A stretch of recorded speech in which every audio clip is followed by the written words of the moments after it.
अविनाश, तुम कब मेरी बात सुनोगे? आखिर मैं तुम्हारी पत्नी हूँ। काव्या ने गुस्से में अविनाश से कहा। अविनाश बिना कुछ बोले घर से बाहर निकल गया। अब ऐसा हर दिन होता है। काव्या अपनी सास सुलोचना जी की बहुत इज्जत करती थी, लेकिन सुलोचना जी हमेशा उसे नीचा दिखाने की कोशिश में लगी रहती थी। आज भी वही काव्या ने सुबह जल्दी उठकर नाश्ता बनाया। अविनाश को सूजी का हलवा बहुत पसंद था, इसीलिए उसने नाश्ते के साथ हलवा भी बनाकर सभी को परोस दिया।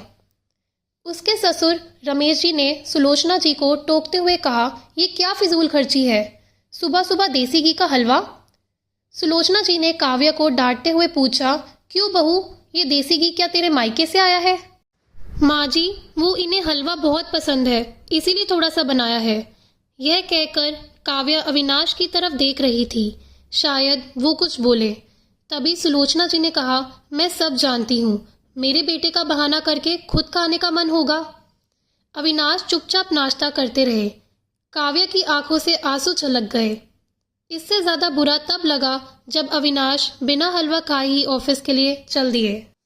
काव्या घर का काम समेटने में लग गई। इधर सुलोचना जी बाहर डाइनिंग रूम में बैठकर बड़बड़ाती रही।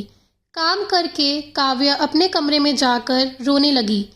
कितने नाजों से पाला था उसे उसके पापा ने। उसे आज भी याद है, एक बार उसने गाजर का हलवा बनाने के लिए कहा था, लेकिन माँ ने सूजी का हलवा बना दिया था। पापा को जब यह पता लगा तो वे तुरंत बाजार गए और वहां से ढेर सारी गाजरें लेके आए और मेरे लिए गाजर का हलवा बनाने लगे। आज उसे सूजी के हलवे के लिए कितनी बातें सुनाई जा रही है। उसे गुस्सा सास ससुर पर नहीं, अविनाश पर था, जो कि कुछ नहीं बोल पाए।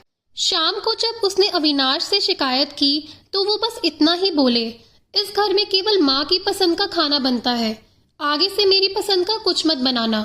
काव्या ने अविनाश से बात करनी बंद कर दी। आखिर क्या कसूर था काव्या का? यही कि वे अविनाश से बहुत प्यार करती है।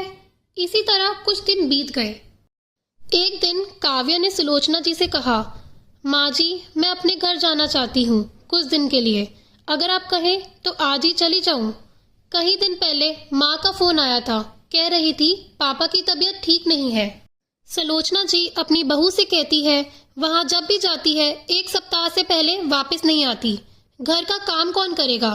तेरे ससुर और मेरा बेटा शाम को थक हार के घर आएंगे, यहाँ उन्हें खाना भी नसीब नहीं होगा। मुझे तो चक्कर आ रहे हैं, मैं खाना नहीं बना सकती। जाना है तो एक दिन के लिए चली जाओ। काव्या मन मारकर एक दिन के लिए पीहर पहुंच जाती है। वहां पहुंचकर उसे और भी आश्चर्य होता है। भाभी, मम्मी पापा कहाँ गए? काव्या ने घबरा कर पूछा। उन दोनों का घर में मन कहाँ लगता है, तीर्थ पर गए हैं, ना जाने कब आएंगे। वैसे तुम कितने दिनों के लिए आई हो? क्योंकि मुझे भी अपने पीहर जाना है। संगीता भाभी का यह व्यवहार देखकर काव्या चौंक गई। क्या ये वही भाभी है जो उनसे बहुत स्नेह जताती थी? काव्या सोफे पर बैठी सोच रही थी, अच्छा, वो जो भैया ने मकान के पेपर साइन करा लिए थे, मैंने अपना हिस्सा छोड़ दिया था, शायद उसी साइन के लिए मेरे से प्यार जताया जा रहा था। काव्या उठकर खड़ी हो गई। भाभी, मुझे कुछ काम याद आ गया है, मैं फिर आऊंगी, कहकर वह तेजी से घर से बाहर निकल गई।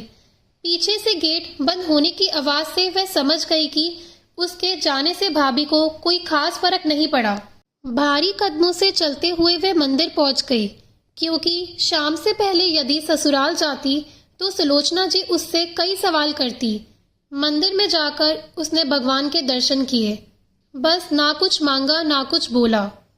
भगवान के चरणों में शीश नवाकर वह बाहर आकर बैठ गई। तभी सामने के पेड़ के नीचे उसे अपने माता पिता बैठे दिखाई दिए। काव्या भागकर उनके पास पहुंची। काव्या को देखकर उसकी माँ रोने लगी। बेटी, तू यहाँ कैसे? पापा ने पूछा। वो छोड़िए, ये बताइए आप यहाँ कैसे? आप तो तीर्थ यात्रा पर गए थे। काव्या के सब्र का बांध टूट गया, उसकी आंखों से आंसू बह रहे थे। बेटी, तेरी भाभी ने तुझसे झूठ बोला है। बिजनेस में पैसा लगाने के लिए तेरे भैया ने मकान अपने नाम पर कर लिया, मकान के कागज गिरवी रखकर साहूकार से कर्ज ले लिया। उसके बाद हम बोझ बन गए, हमें घर से निकाल दिया। पापा, अब क्या होगा? काव्या ने रोते हुए पूछा, बेटी तू चिंता मत कर, हम कहीं वृद्ध आश्रम में चले जाएंगे, तू अपने ससुराल चली जा, वहाँ किसी को ये बात मत बताना। अपने माँ बाप को इस हाल में देख कर वह उन्हें अपने साथ ले जाना चाहती थी, लेकिन जहाँ उसकी कद्र नहीं है वहाँ माँ बाप की क्या इज्जत होगी। भारी मन से काव्या ससुराल की ओर चल दी। आज उसे अपनी लड़की होने पर अफसोस हो रहा है।